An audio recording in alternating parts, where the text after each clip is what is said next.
Michael Jackson died 4.5 years ago, and yet in these 4.5 years, he's probably been more profitable than he had been in a long time. So I'm just kind of reviewing a little bit, just a little bit of 2013 in my head. Prince Jackson did his very first news correspondence gig on Entertainment Tonight, where he discussed and interviewed people involved with the movie Oz the Great and Powerful. Spoiler alert here. And in Oz the Great and Powerful, Oz fakes his death. Let's just think back to a couple months before Michael Jackson died. He bought, according to TMZ, because they did make a big deal about it, 3 paintings from Nelson de Lanoise, and one of them was The Wizard of Oz. So was he pointing this far into the future?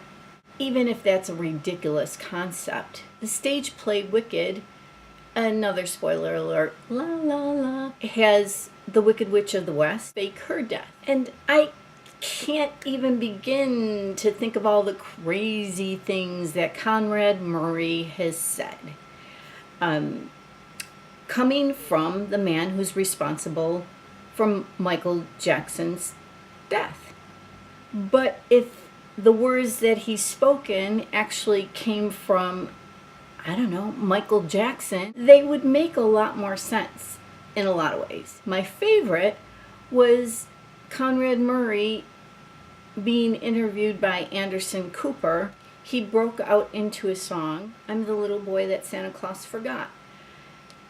And he gave this interview on his cell phone, not like cell phones like we know it. He gave it from a phone in his jail cell. There were many Twitter feuds in 2013, which I'm going to skip over. But right now I want to get to Corey Feldman's most recent interview where he told Good Morning America. I think Michael was much more involved with it himself. And I don't mean an accidental drug overdose. This is it. That's all I'm saying. This is it. And then after that, or before that, there was an interview that I watched on YouTube where Corey Feldman's being interviewed and Brandon Howard's there with him. Sometimes it seems like Brandon Howard is speaking for or delivering messages for Michael, somehow the spokesperson. If you go back to a very early YouTube video, B. Howard's with Aaron Carter, he calls himself Sonic. On right now, but this is the team. You're looking at the team right now.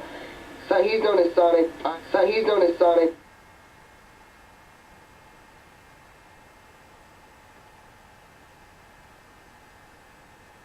And his first album that was released in Japan was called Genesis.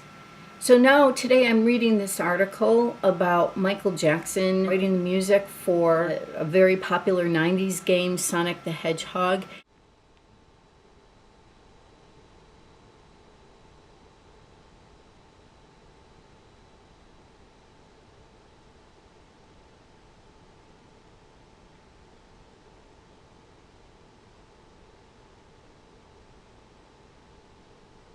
Again, I'm saying Sonic, right?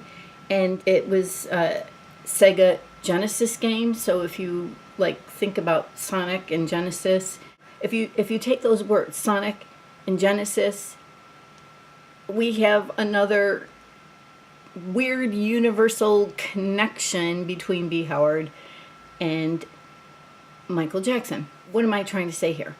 I'm trying to say that I still have reason to believe